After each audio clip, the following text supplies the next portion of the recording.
Olá, jogador! Olá, jogadora! Trocar essa ideia sobre o porquê que desgaste pode ser o que está impedindo você de realizar, de fazer o seu 2 em 12. Você sabe o que é o 2 em 12?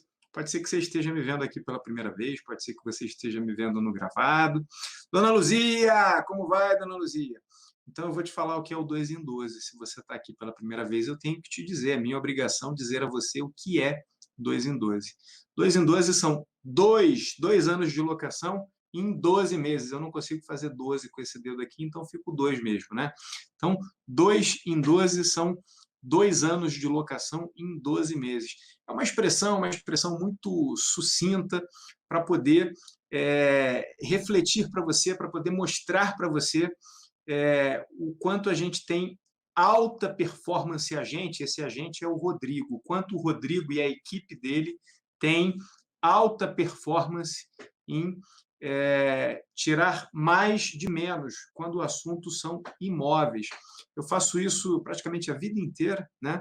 Durante um bom tempo na minha vida eu tomei essa decisão, assumi esse propósito para a minha vida de viver de imóveis, de investir em imóveis, por várias razões, que à medida que a gente for conversando aqui, eu vou colocando para vocês o que me levou, né, a tomar essa decisão para a minha vida. Mas uma coisa que eu não me conformava, isso desde muito novo e intuitivamente, eu sempre pensava assim, não faz o menor sentido eu empregar o meu esforço, empregar a minha força de trabalho em atividades, em projetos que vão me dar algum resultado ali naquele momento e que depois que eu consumi aquele dinheiro, que eu consumi aqueles recursos, acabou e eu tenho que fazer tudo de novo e eu tenho que gerar todo aquele valor de novo para poder receber aquele dinheiro, que pode ser muito ou pouco, não importa, mas ele depende diretamente de algum ato que eu realize ali,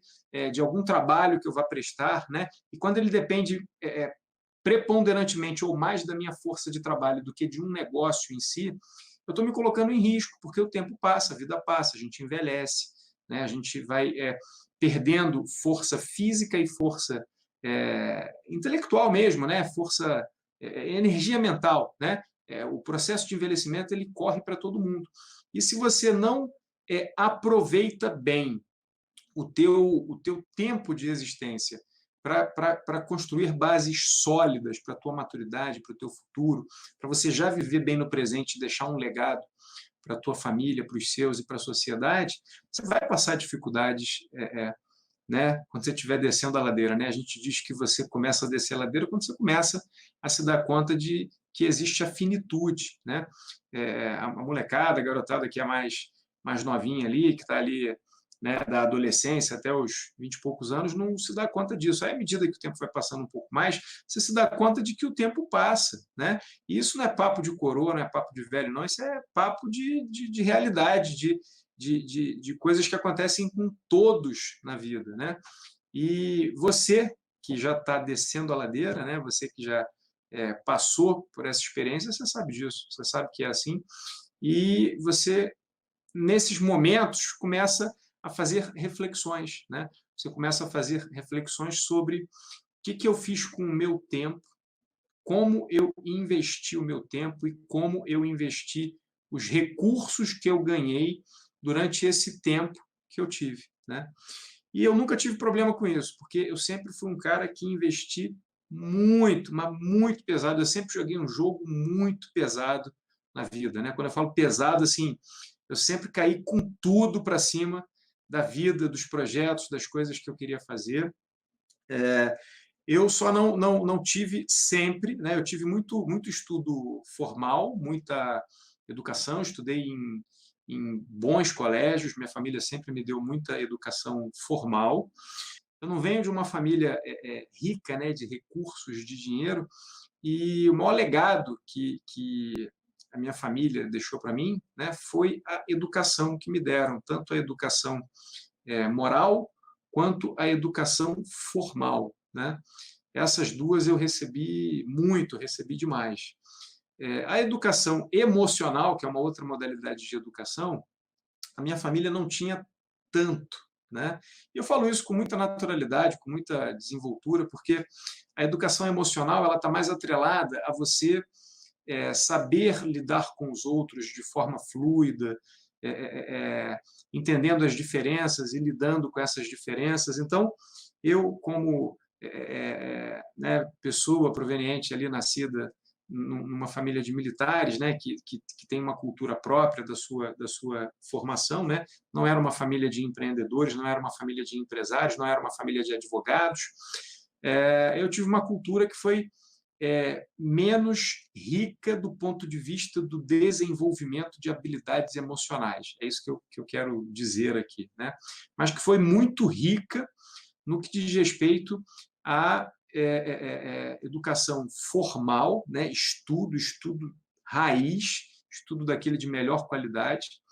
E quanto a isso eu não posso falar um ai, não posso dizer nada, e também uma formação moral muito sólida. Eu tive referências de muita integridade durante toda a minha vida, né? Assim, com a minha família, né? E foram ensinamentos que eu levo para a vida toda e reproduzo para minha filha, né? Mas com a minha filha eu tenho uma preocupação principal. A principal preocupação que eu tenho com a minha filha, preocupação não, foco, né? Eu foco no desenvolvimento emocional dela. Se eu tivesse que escolher entre o desenvolvimento formal, a educação moral e a educação emocional, eu acho que, em primeiro lugar, eu colocaria a educação emocional, ela faz muita falta mesmo para qualquer pessoa.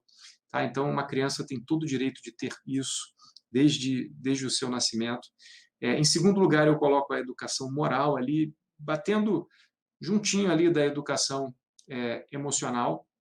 E, em último lugar, não menos importante, mas se você não tiver isso na sua infância, se você não tiver isso na sua jornada, você conquista isso se você tiver educação emocional e educação moral, é a educação formal, que é o que você aprende na escola, é o que você aprende numa faculdade, num curso técnico, né? São informações que você pode correr atrás, você pode buscar se você não teve no tempo certo. Né? Outro dia nós fizemos uma live aqui, mostramos uma senhora com, se não me engano, 97 anos de idade. Uma tinha 97, se formou em Direito, e a outra tinha, acho que 87, 80 e poucos, e aprendeu a ler naquela idade, porque ficava muito triste quando diziam que ela era analfabeta, e ela aprendeu a ler e se formou, né, num curso superior de História das Artes. Né? Então, a educação formal ela não tem idade, ela não é um empecilho para nada.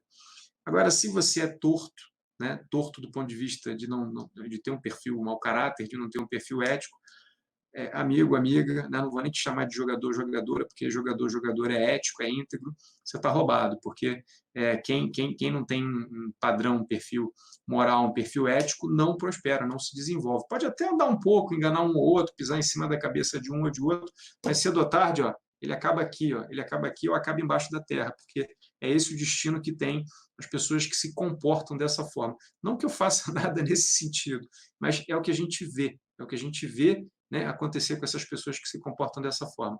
Então, no decorrer da minha trajetória, eu escolhi o caminho da advocacia, né, no primeiro momento. Já troquei ideia com vocês aqui em várias oportunidades sobre a minha história, e esse caminho da advocacia, ele me deu muitas oportunidades, ele abriu muitas portas para mim, e portas assim interessantíssimas, portas que me levaram a conhecer o ser humano de ponta a ponta. Tá? Então, assim, se deem conta, né? Eu não sei quantos de vocês, né, que estão aqui comigo, eu não sei se você que está aqui comigo é advogado ou é da área do direito, mas se você não é da área do direito, você deve ter uma noção disso. A advocacia, em certos aspectos, é semelhante à medicina no que diz respeito às especializações. Né? Não há assim uma divisão tão grande quanto há na medicina, né, em que aquele profissional médico de uma determinada área ele atua preponderantemente só naquela área, mas na advocacia você também tem as especialidades, você também tem os advogados que se especializam em várias áreas.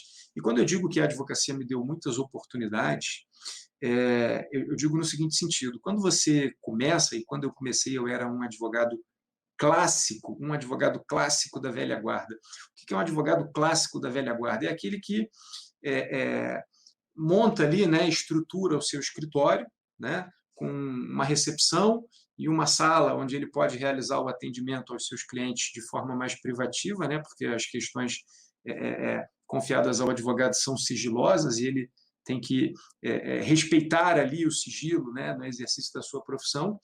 E eu comecei a atender vários clientes. Como todo mundo, quando começa, né, e por não ser, eu fui o primeiro advogado da minha família. Então, eu não tinha advogados na família que já pudessem me trazer clientes ou compartilhar comigo experiências sobre como a advocacia funciona ou como eu deveria me comportar para atender as pessoas. E era muito interessante isso, porque montei lá o meu escritório e tal, e eu brincava, né? Brincava comigo mesmo, assim, conversando com amigos, com colegas que são advogados, com amigos da faculdade e tal. Falava, rapaz, eu sou advogado 24 horas. Eu não tinha carro na época e fazia lá os meus cartõezinhos, aqueles cartõezinhos de impressora, né? Você tinha lembra aquela cartela que você pegava, bota naquela impressora jato de tinta, aí configura direitinho no programa da HP e fazia os cartõezinhos do advogado, doutor Rodrigo, né? A gente fica muito orgulhoso no início da carreira com esse tipo de coisa, com essa liturgia, né, da função do cargo. E eu distribuía cartão em tudo que era lugar. Então, eu estava lá, né, não tinha carro, estava no ônibus, lá sentado com meu terninho, minha pastinha, e aí tinha uma pessoa que me via de terno: o senhor é advogado? Eu falei: sou, sim, senhora, e tal. Estou com um problema assim, assim, assado, papapá, não sei o que. Começava a conversar, aí eu ouvia a história daquela pessoa, né, ao mesmo tempo que conversava com a pessoa, via como dava para resolver aquilo adequadamente, conforme o direito, e resolvi o problema. E eu não fazia distinção se o cliente era rico, se o cliente era pobre, se era meu amigo, se não era meu amigo. Eu atendia todas as pessoas. E eu estou contando essa história porque isso me deu uma riqueza de experiências imensa, porque eu lidei e lido até hoje com todos os perfis humanos, com todos os perfis de pessoas, né? Então, a advocacia ela tem essa riqueza que é ímpar na advocacia, né? Eu acho que talvez um profissional da área médica que atue com psiquiatria, com psicologia, tenha a mesma oportunidade que o advogado tem. Mas o advogado ele tem essa oportunidade de uma forma assim que vai além, né? Porque o cliente, é claro, quando ele chega no teu escritório e vai te contar as questões que ele está vivendo, os problemas que ele está vivendo e quer a sua opinião para resolver um problema, ele não vai lá consultar você como psiquiatra ou como psicólogo, porque você não é profissional dessa área. E nem tampouco o teu cliente é alguém que tenha algum tipo de distúrbio mental ou algum tipo de transtorno psicológico ou psiquiátrico, mas ele, com certeza, é um perfil de ser humano. E os perfis de ser humanos são vários perfis, né? Existem vários padrões comportamentais que são observados nos seres humanos. E aí, cada vez que alguém sentava na minha mesa, que nem eu estou aqui com você, eu estou aqui com você, você imagina, porque assim, quase isso mesmo, né? A mesa está aqui, né? Essa aqui é a mesa do meu escritório, ali tem a cadeira, né? As cadeiras onde sentam os clientes. Então, quando um cliente vem no meu escritório, ele senta nessa posição aí que você está sentado, aqui na nossa imaginação, e ele começa a me contar uma história. E eu sento com toda a paciência do mundo, com toda a atenção do mundo, presente para o momento, para entender o que ele está vivendo, quais são os sentimentos que ele está sofrendo. Né? Nem sempre o cliente te conta tudo. E aí ele vai e conta a história dele, e você tem que pegar aquela história e entender como é que eu enquadro isso, como é que eu coloco isso no direito, como é que isso é tratado no direito, né? E aí tem clientes que estão em posição de vantagem jurídica, o que quer dizer que eles têm direitos, eles estão certos no direito em tese, porque quem vai dizer qual é o direito do caso concreto é o juiz, é o magistrado lá no processo judicial. Então, se aquele cliente está numa situação de conflito, o que eu vou analisar num primeiro momento é se a história que ele está contando, se os fatos que ele está narrando têm um amparo da lei, para eu poder defender, proteger os interesses dele num processo judicial, né? Mas além dele ter ou não ter direitos, eu tenho que fazer um outro exercício.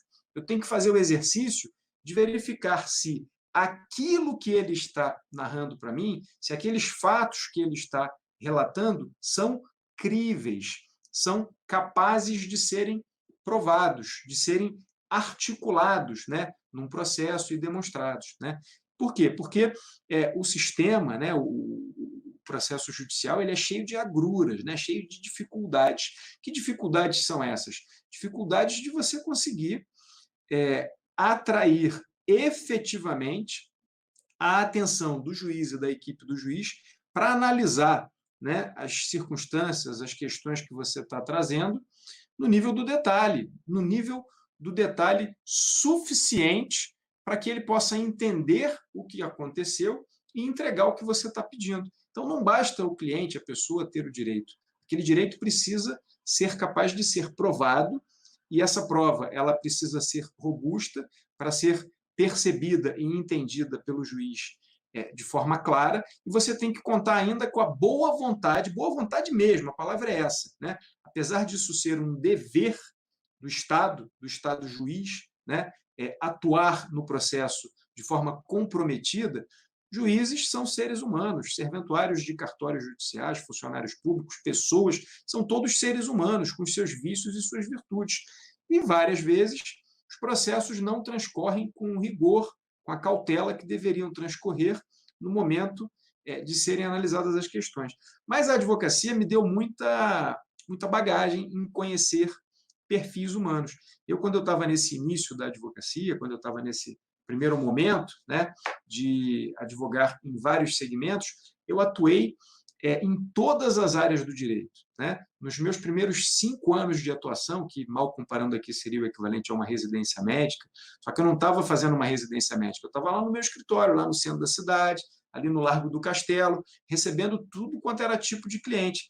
Então, eu atendi cliente na área de família, na área empresarial, na área previdenciária, na área criminal. O Rodrigo fez tribunal do júri, sabe esse tribunal do júri que tem 7 jurados, né? E tem lá o juiz de capa preta, o promotor de capa preta, e aí ocorre o julgamento e os jurados que vão deliberar se o réu ele é culpado ou inocente, se ele deve ser preso e condenado, né, a uma determinada pena ou não. Eu fiz um tribunal do júri. Eu participei de processos dessa natureza. Então, eu conheço a advocacia numa extensão assim muito ampla, né? A partir de um determinado momento na minha vida é que eu fui me aproximando cada vez mais da advocacia empresarial. E aí, ó, é que tem o ponto de virada que contribui muito aqui com o papo que a gente está batendo, com essa ideia que a gente está trocando. A live hoje é sobre né, a gente está fazendo uma reflexão aqui, nós dois aqui estamos fazendo uma reflexão, né? Se é que tem um aí do lado, pode ter mais de um, você pode estar acompanhado. Se tiver desacompanhado, chama o marido, chama a esposa, chama a família para ouvir isso aqui, porque se você quer ir rápido, vá sozinho. Se você quer ir longe, vá acompanhado. Então tem que estar todo mundo dentro da mesma mentalidade, dentro do mesmo perfil, comprometido com a mesma jornada. Quando você consegue fazer isso, quando você consegue mobilizar pessoas e colocar todos na mesma jornada, os resultados vêm mais rápido. E aí, por que eu estou te falando disso? A gente está fazendo uma reflexão aqui hoje nessa live para poder entender, pesquisar as razões pelas quais você não avança, não prospera. Tá? Não prospera, estou falando assim, tem 2 possibilidades. Você que já investe em imóveis, você que já lida com imóveis e tem aí, eventualmente, contato com inquilinos e vive tendo problema e está cansado e está estressado e não sabe como agir, não sabe como fazer, calma, calma. Vem comigo que tem solução para isso. Tem uma forma de você fluir, de você ficar no flow. Não é à toa que o nome do canal aqui é Direito no Flow. Você só precisa me acompanhar aqui e conversando comigo, a gente vai batendo papo, você vai entendendo aos pouquinhos e você vai virando um jogador, uma jogadora robusto, né? Forte, para se tornar um artilheiro. Né? A gente tem artilheiros aqui no time, gente que já alcançou esses resultados. Então, se você é do outro perfil, é do perfil que, pô, Rodrigo, eu já entendi o recado que você deu, eu já entendi você dizer que emprego e concurso público não é um fim em si mesmo. Eu não vou ter a segurança, eu não vou ter a liberdade financeira que eu quero ter assegurada se eu considerar um emprego como um objetivo final e se eu considerar o serviço público como um objetivo final. E eu digo aqui as razões para isso o tempo todo. Tá? A razão do emprego é que você não tem controle. Quem controla é o teu empregador, e se o seu empregador não se desempenhar bem, não for um bom empreendedor, mesmo que você seja o melhor profissional do mundo, ele te coloca em risco. Ele te coloca em risco porque se ele fechar um negócio, não tem mais um emprego. E também a economia. Se você tem um emprego e você está dentro de uma empresa, trabalhando naquela determinada atividade, você fica sujeito às coisas que acontecem na economia. E quem é que controla a política? E quem é que controla a economia? E quem é que controla o que as outras pessoas fazem, né? O conjunto do que todos fazem, o conjunto de todas essas variáveis é que determina o cenário externo, né? As coisas que estão fora do seu controle e que vão comprometer o teu dia a dia, vão comprometer a tua vida. Você pode estar fazendo tudo direitinho, pode ser um cara dedicado, um jogador, uma jogadora que está ali caindo dentro, mas você não tem controle sobre fatores externos. Agora, existem fatores internos, fatores que dizem respeito a você, coisas que estão no teu controle, essas você pode cuidar.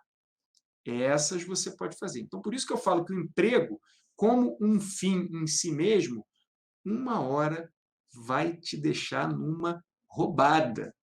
Não o emprego, vocês conhecem a fábula do sapo e do escorpião, né? Eu já contei essa fábula aqui, vocês talvez já tenham ouvido, mas é importante a gente reforçar determinados conceitos, né?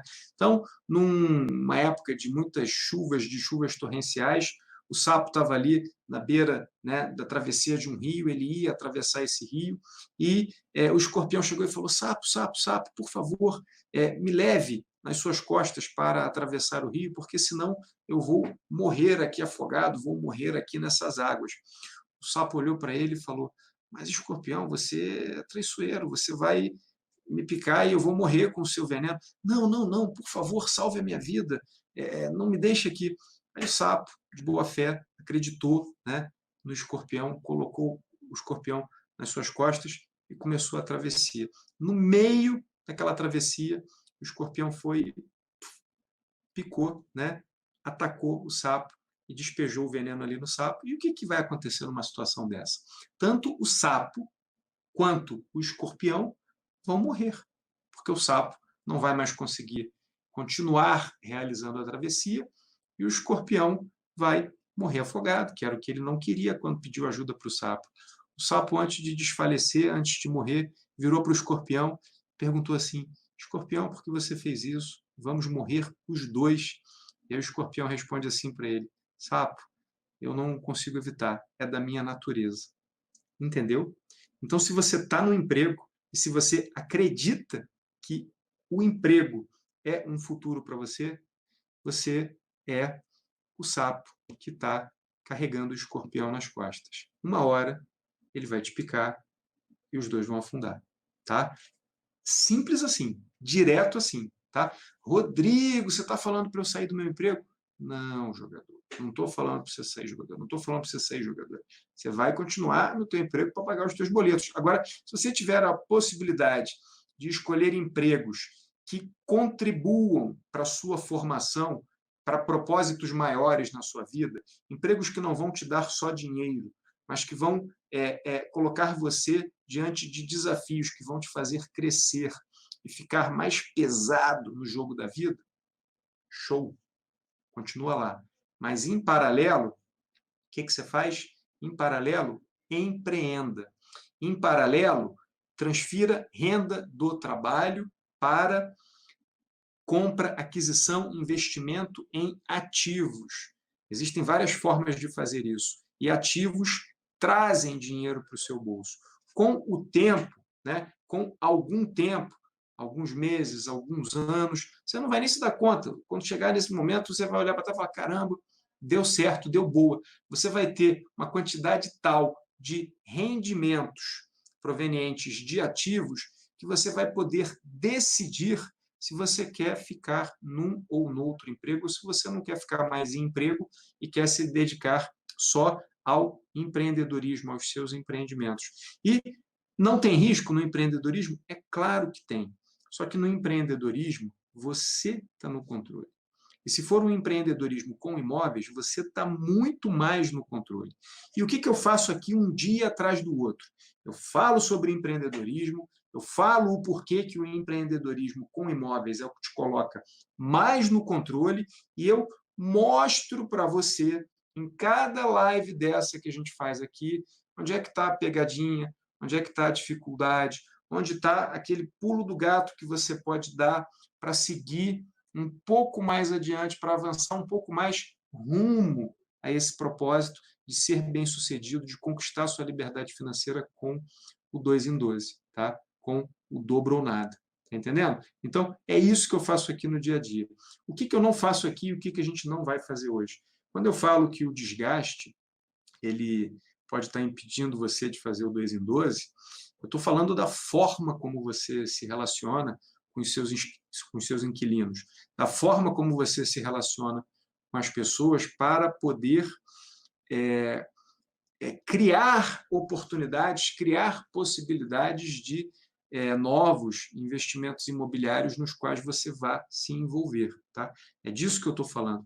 Eu não estou falando de você fazer terapia para ficar mais relaxado, para ficar menos desgastado.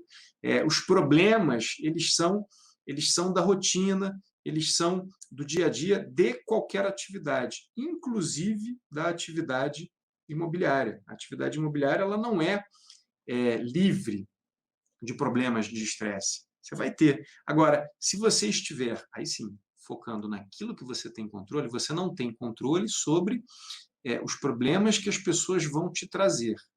Mas você tem controle sobre estar ou não estar preparado para lidar com aqueles problemas. É isso que eu estou falando. Tá?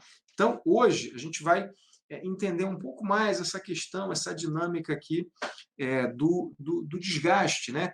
De você ficar desgastado e isso está te atrapalhando, né, nessa jornada rumo ao 2 em 12. Eu vou mostrar aqui o caso de uma pessoa que procurou realizar um investimento imobiliário e não observou com muito critério as regras do jogo. Tá? Eu até acredito que, pelo teor da decisão, que vocês vão ver aqui comigo, é uma pessoa, né, que entende das regras do jogo, mas fez uma aposta. Fez uma aposta e o resultado não foi muito bom. Então, quando eu digo isso, eu quero dizer o seguinte: a melhor maneira de você se colocar para realizar investimentos, e eu defendo que você realize investimentos imobiliários porque você está no controle, e aí você não vai ficar mais sujeito às variações da economia, à pandemia ou ao que quer que seja. Eu estou no meio da pandemia. Você está me vendo aqui chorar coquinho? Você está me vendo aqui, nossa, que dificuldade e tal. É pauleira, tem muita coisa acontecendo, tem muita dificuldade, economia apertada, a gente está aqui na guerra, a gente está na batalha. Eu não estou aqui dependendo de um empregador ou dependendo do serviço público ter arrecadação para pagar a minha remuneração ou não. Eu faço a minha remuneração. Eu faço os meus rendimentos no dia a dia, mas eu caio dentro para que isso aconteça. Se você fizer a mesma coisa, você consegue os mesmos resultados, porque eu não tenho nada de excepcional. Eu sou uma pessoa comum. Eu sou uma pessoa como você, como pessoas que você conhece, e eu quero que você alcance esses mesmos resultados. Mas você tem que querer. Eu não posso pegar na sua mão e te forçar a fazer as coisas. Você tem que querer. Então, o que eu vou te mostrar aqui hoje é uma operação imobiliária, mas não vou mostrar de falar, não. Vou mostrar no processo. E não só vou mostrar no processo, e eu estou repetindo uma jurisprudência que nós já tratamos essa semana, porque no campo de batalha, né, eu falo muito em campo de batalha, a gente está na correria no dia a dia, às vezes a gente não consegue entregar tudo que a gente produziu. Então, no dia em que fizemos essa live, eu mostrei só a decisão, mas não me aprofundei muito na decisão. E além da decisão, nós fizemos também uma timeline, né? Um quadro né, uma linha do tempo mostrando quanto tempo leva para resolver aquele problema, ou quanto tempo levou para resolver aquele problema. Você está entendendo? Então, pega a visão, se liga no que eu estou querendo te mostrar. Quando você decide investir em imóveis, e aqui, sempre que eu falo em investir em imóveis, eu estou falando em você criar a partir de um imóvel que você tenha acesso, que pode ser seu ou não, pode ser de um sócio, pode ser de uma pessoa que você conheceu e propôs a ela fazer o negócio, pode ser de alguém que você alugou e você vai adaptar o imóvel para poder tirar um resultado positivo dele. Você não precisa ser proprietário. Se você for proprietário, muito provavelmente você vai ter mais facilidade para fazer. Mas se você não for proprietário, isso também não é impossível. Eu não era proprietário quando eu comecei. Tá? Boa parte do segredo do meu sucesso está na constância do meu propósito. Eu não paro, eu não me abalo. Não me abalo com o que está acontecendo com A, com B, com o que fulano falou, com o que ciclano falou. Eu tenho uma expressão que eu falo muitas vezes quando as pessoas estão vivendo comigo momentos assim delicados, momentos difíceis. Eu olho bem no olho da pessoa e falo: eu faço o que tem que ser feito. Eu vou fazer o que tem que ser feito para a gente sair desse momento bem. E quando começou a pandemia foi o que eu fiz. Eu tomei algumas decisões para a gente adaptar a nossa operação à nova realidade e está tudo bem. E está fluindo. E vai continuar fluindo, porque eu continuo trabalhando dia após dia para que isso aconteça. E é isso que você precisa fazer. Então, depois que você decide realizar um investimento em imóvel, o que acontece com muitas pessoas? Primeiro que as pessoas, diante das primeiras dificuldades, desistem. Tá? E aí, assim, se você desiste diante da dificuldade, a dificuldade te venceu. Você não ressignificou aquela dificuldade. E aí, gente, eu não estou falando para você ficar dando murro em ponta de faca. Não é isso. Não é isso desse jeito. Existem situações, existem dificuldades que, para resolvermos essas dificuldades, o melhor é contornarmos elas. Tá? Tudo bem. O melhor, às vezes, é parar, respirar um pouco, descansar, recomeçar de novo num outro momento. Mas a maioria das pessoas se intimida, porque aquilo incomoda, o insucesso, o fracasso. Tem uma frase do Einstein, que eu já falei aqui outro dia, está até escrita ali no quadro, né? O sucesso é o fracasso em andamento. Einstein falou isso. Cara, isso é Duca, isso é espetacular. Por quê? A galera tem medo de errar. Ah, não vou errar, vai ficar feio, vou pagar mico, vão achar que eu sou fraco e tal. Fraco é quem não tenta, porque não tem coragem para tentar, não tem coragem para fazer. E você não vai tentar, você vai se comprometer em conseguir. Essa é a vibe do vencedor, essa é a vibe do cara que faz, do cara que parte para cima. É assim que você tem que pensar. E não liga porque a tua galera fala, não liga porque o outro fala, liga para como você está se sentindo, para o quão você está seguro com aquele processo que você está tocando, né? Processo que eu digo com aquela jornada, com aquele caminho que você traçou para você. Então, essa é uma primeira etapa, é um primeiro momento. É o momento de tomar a decisão e começar a fazer. Depois que você toma a decisão e começa a fazer, aí tem várias coisas que precisam ser feitas, né? Escolher um bom imóvel, criar um modelo de negócio que seja adequado para aquele imóvel, para conseguir assegurar que você vai obter os resultados que você quer obter, resultados que vão te permitir chegar no 2 em 12. Depois que você fez isso, você tem que partir para a parte de anunciar o imóvel, anunciar, né, as acomodações ou as vagas que você criou, ou as unidades que você criou para os inquilinos, tem que receber eles, entender as dificuldades que eles possam estar apontando que existem, verificar se a faixa de preço está encaixada ali dentro do mercado. Tudo isso todo mundo tem que fazer. Isso aí é o básico, né? E tem gente que faz isso muito bem, melhorando a cada instante. Você quer ver um exemplo? Aqui na cidade onde eu estou, a maioria das imobiliárias não acompanha os inquilinos nos imóveis, para poderem ver os imóveis, né? E aí, na hora que o inquilino vai ver o imóvel, é a hora que você vai entender o porquê que ele está alugando ou não o teu imóvel. Ele vai olhar e vai falar: pô, mas tem isso, mas tem aquilo, você faz isso, você faz aquilo. É a oportunidade que você tem de entender o teu cliente. É um curso ali do que é bom, do que vai fazer ele querer ficar no teu imóvel e pagar um pouco mais porque o teu imóvel é melhor do que outros imóveis. Mas a turma não vai. Então, a maior parte da galera faz o básico. E, para fazer o básico, você vai continuar tendo resultados básicos, né? Agora, tem o extra, tem o detalhe, tem a nuance, né? Você está acompanhando ali de perto o jogo para entender como é que aquilo funciona e otimizar o jogo dá sempre para ficar melhor, sempre. Nunca está bom o suficiente que não possa ficar ainda melhor. Isso é verdade. Tá? E um dos elementos que eu uso, e daí está conectado com essa história do direito que eu falei para vocês, é o seguinte: o relacionamento com o teu inquilino tem que ser um relacionamento de paz, tem que ser um relacionamento. Pô, é tão bom quando o teu inquilino ele se sente feliz, satisfeito por morar naquele lugar, porque ele sente uma vibe positiva ali, uma energia positiva, ele está bem ali, o local foi bem montado para receber ele, né? Você tomou cuidado com a decoração, com a limpeza, com o acabamento, o bairro onde o imóvel está situado é um bairro legal, né? O teu contrato é um contrato justo, você é claro no trato com ele, e ainda assim, existirão problemas. Existirão problemas porque isso é comum das pessoas. As pessoas vão, né? O inquilino, por melhor que ele seja, pode ser a pessoa mais maravilhosa do mundo, ele está num estado mental quando ele faz o contrato com você. É que nem início de casamento, é que nem início de sociedade empresária, negócio novo, todo mundo ali achando que vai ser milionário, achando que serão felizes para sempre, e aí começa a enfrentar as situações, começa a ver as dificuldades e os ajustes vão sendo feitos. As acomodações vão sendo feitas.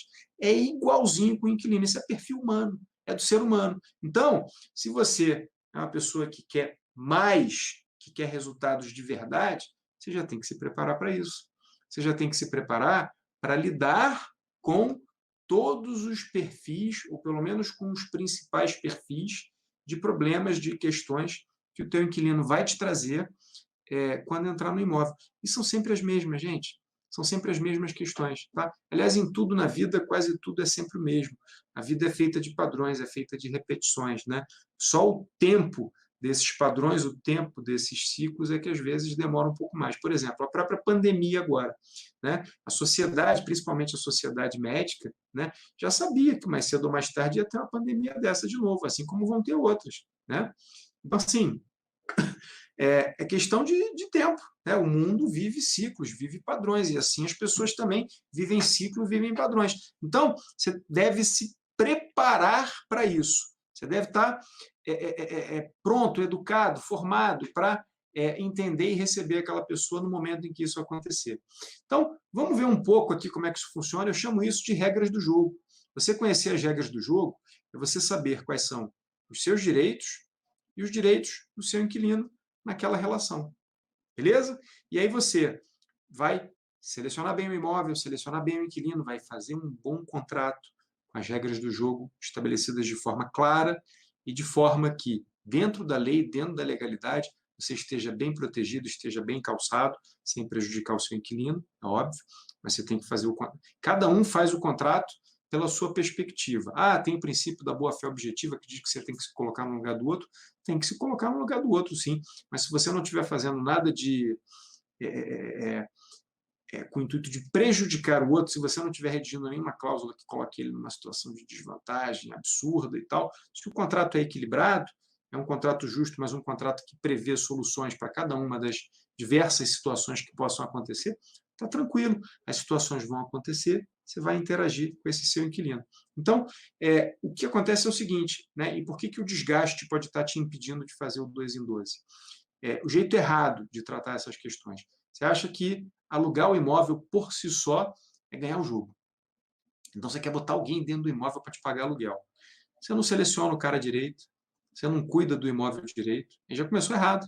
Já começou errado porque o imóvel já é um combustível para problemas. Se o imóvel não está bem conservado, já tem um monte de coisa ali que ele vai reclamar, que vai incomodar ele ou que ele vai usar como pretexto para criar um problema com você. Aí, se você não tem um contrato bem redigido, esses problemas vão surgir e vai ficar por conta do que está na lei resolver aquela questão. A lei resolve boa parte das questões? Resolve. Mas a lei, ela não foi feita para as pessoas comuns. Comuns que eu digo, pessoas que não são da área. Não foi feita, em que sentido que eu estou querendo dizer?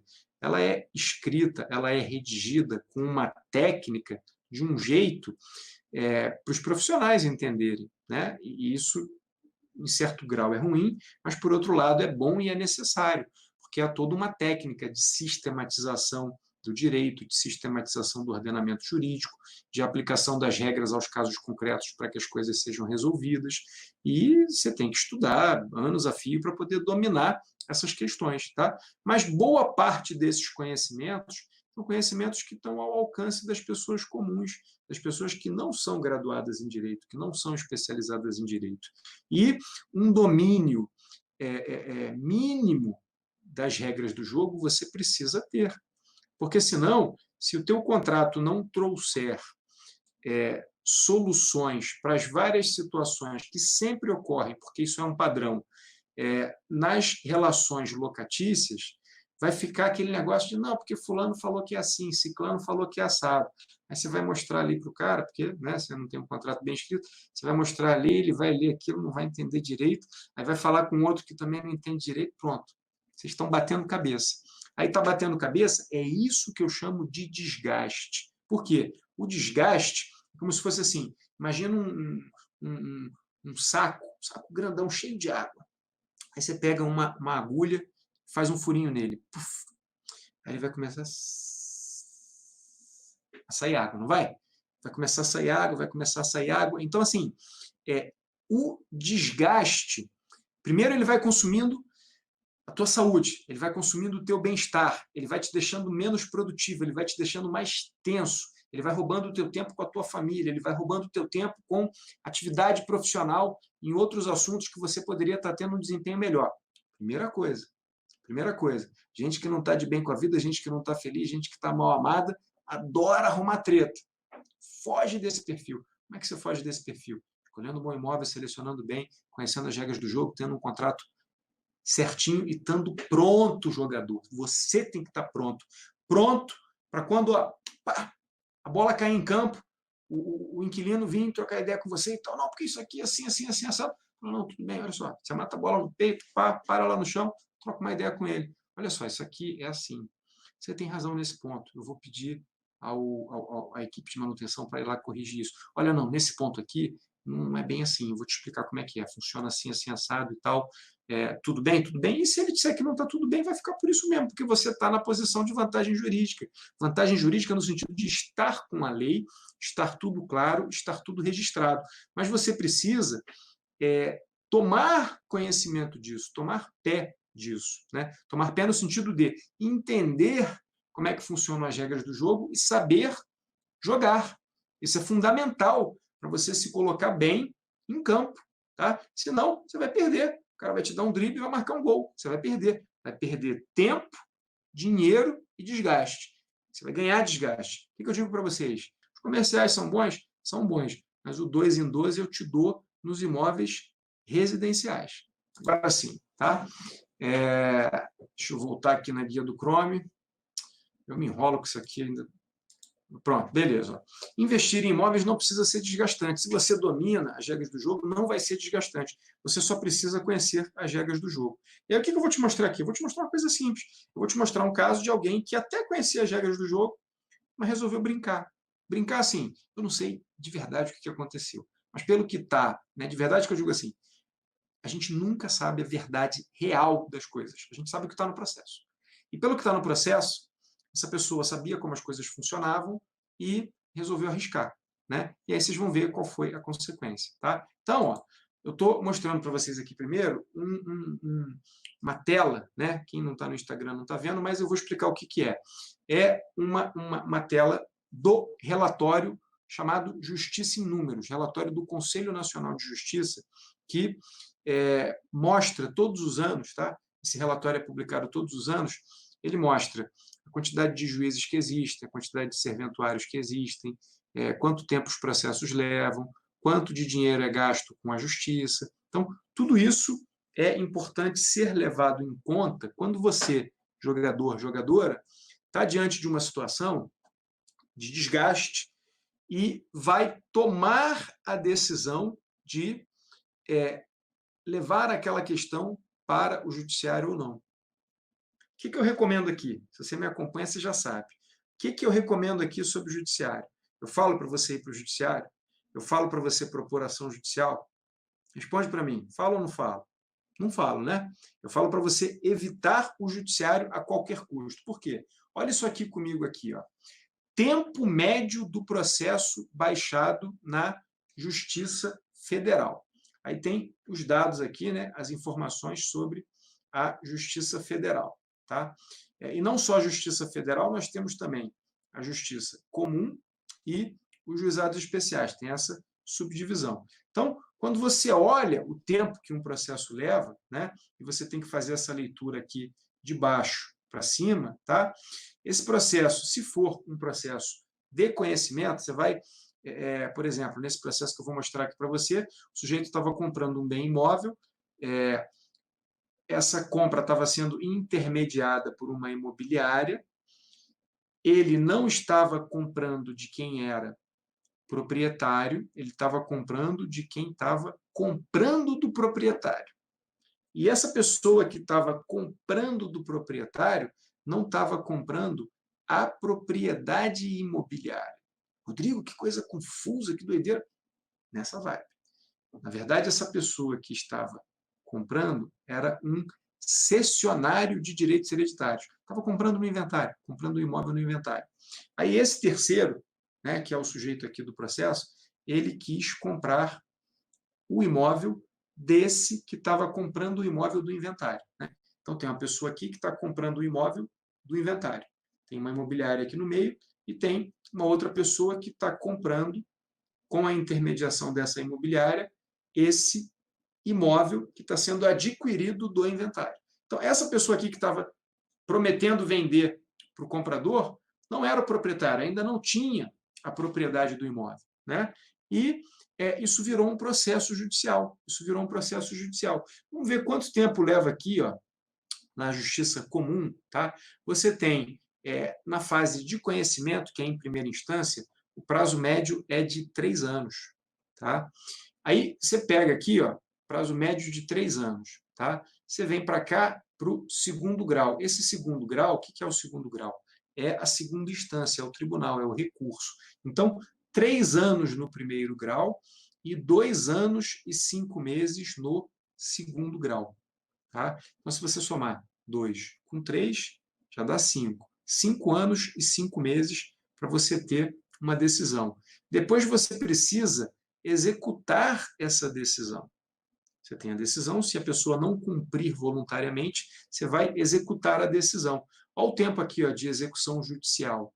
Ó, 4 anos e 1 mês. Então, 5 anos e 5 meses, com mais 4 anos, 9 anos e 5 meses, com mais 1 mês, 9 anos e 6 meses.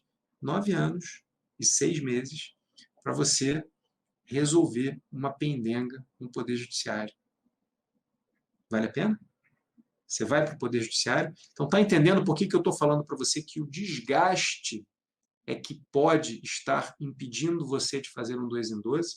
Se você aprender as técnicas, os métodos, os caminhos para evitar que um conflito de interesses se torne um processo judicial, se você souber metrificar, calcular o quanto vale a pena ali você ceder para fazer um acordo, se for o caso de ceder, tem casos que não dá para ceder, que tem que ir para o processo judicial. Se você metrificar isso, souber metrificar isso, souber calcular isso, tiver discernimento para fazer isso, e souber interagir com o outro ali no momento do desgaste para resolver essa situação, isso vai valer muito a pena para você. Isso vai valer muito a pena porque você vai estar no controle de tomar a decisão de fazer um acordo ou deixar arder, jogar para o judiciário para resolver. Mas aí você vai estar calçado. Você vai ter se comportado de tal forma a se colocar numa posição de vantagem jurídica porque você conhece as regras do jogo. Entendeu? Faz sentido. Agora não acabou, não. Vamos continuar aqui. Ó. Vou continuar mostrando aqui para vocês verem como é que isso desenvolve, né? Como é que isso caminha. Tá? E aí, essa jurisprudência é uma jurisprudência do Tribunal de Justiça do Rio de Janeiro. Vejam vocês, né? Isso aqui é um pedaço da jurisprudência. Autor alega ter sido enganado pelos corretores sobre a propriedade do bem. E pede, aqui está outra palavra, pugna, e pede pela condenação da imobiliária a devolver o sinal pago em dobro. Aí tem um artigo lá no nosso Código Civil, se não me engano, artigo 418, que diz que se você faz uma transação imobiliária de compra e venda e foi dado um sinal, se quem deu o sinal desiste da operação, o sinal é perdido para quem estava vendendo. Se quem desiste é quem estava vendendo, quem estava vendendo tem que devolver o sinal em dobro, a fim de indenizar o candidato a comprador, já que a compra não se concretizou por razões alheias à vontade do comprador, porque o vendedor desistiu. Tá?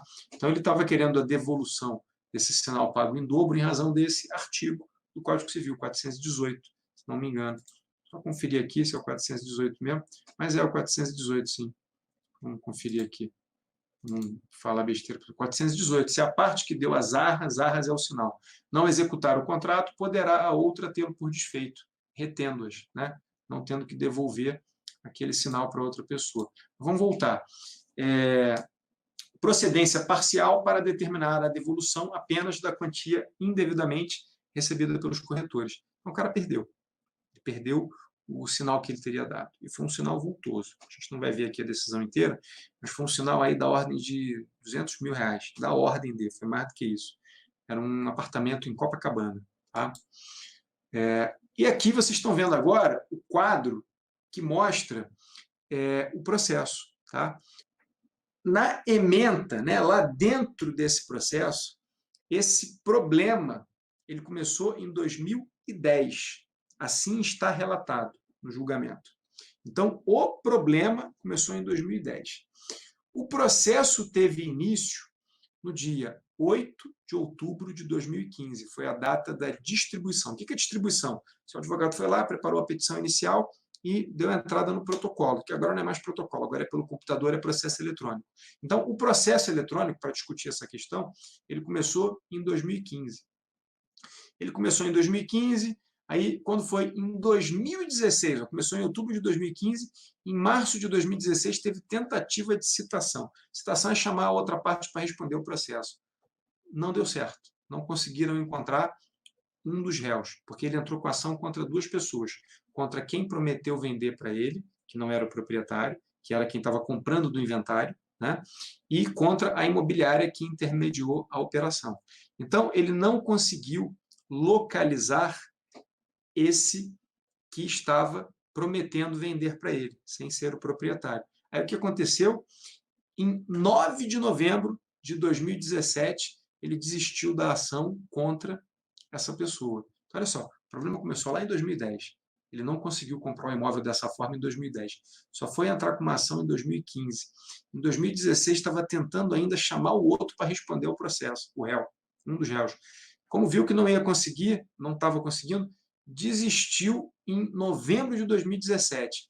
Aí, a imobiliária, que foi quem ficou no processo, ficou o promitente comprador, aquele que estava tentando comprar, que deu um sinal, e ficou a imobiliária. A imobiliária contestou a ação no dia 25 de janeiro de 2018. Tempo pra caramba, né? Aí o que acontece? Sentença. Sentença, olha o tempo, ó. 25 de janeiro de 2018, contestação da imobiliária.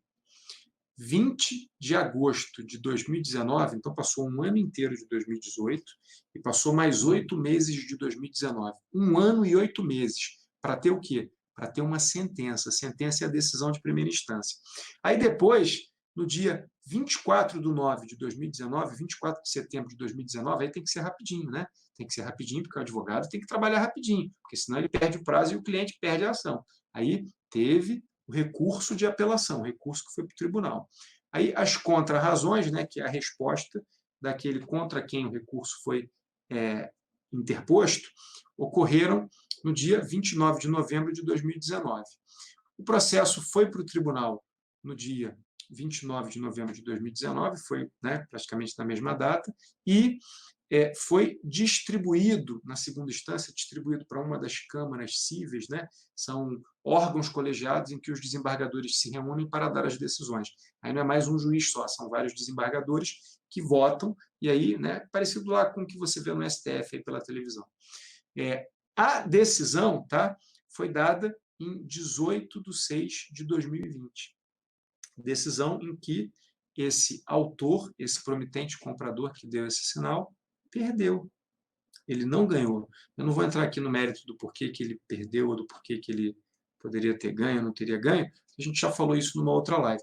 Eu estou só aqui focando com você o tempo que o processo leva. Um problema de 2010 que só teve uma decisão que ainda não é definitiva. Ela foi proferida agora no dia 18 de 6 de 2020. Agora, esses dias, semana passada. E ainda cabe recurso para o STF, para o STJ, dependendo das circunstâncias. Para depois disso tudo, a gente já está falando de 10 anos, desde o início do problema até a decisão final. Depois disso tudo, quem ganhar ou perder ainda ter que executar a decisão. Então, uma coisa é você ganhar, outra coisa é você levar. Você acha que se você viver em situações desse tipo, você vai fazer 2 em 12? Não vai, campeão.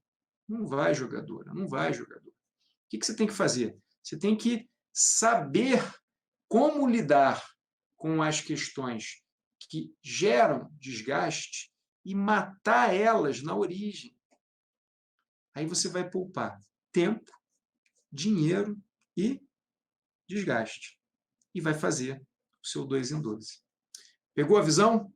É isso que eu recomendo, né, que você faça, né, que você entenda como é que essas coisas funcionam, para você não ficar nessa celeuma, para você não ficar nessa corrida de ratos aqui o tempo todo. Tá? Agora, no limite, não tem saída, o outro não está sendo razoável. Eu sempre dou um exemplo. Você tem um imóvel alugado, o cara está no teu imóvel, não paga e não sai, vai ter que ir para o judiciário, ação de despejo, leve o tempo que levar, porque senão ele matou o teu ativo. Entendeu? Agora, fora disso, existem uma infinidade de questões. Entre o branco e o preto tem um monte de cores. Né? Entre o cinza e o preto tem um monte de tons de cinza. Entre 0 e 1 tem uma infinidade de números. Então, existem várias situações de desgaste que você pode resolver antes que virem processos judiciais. Show?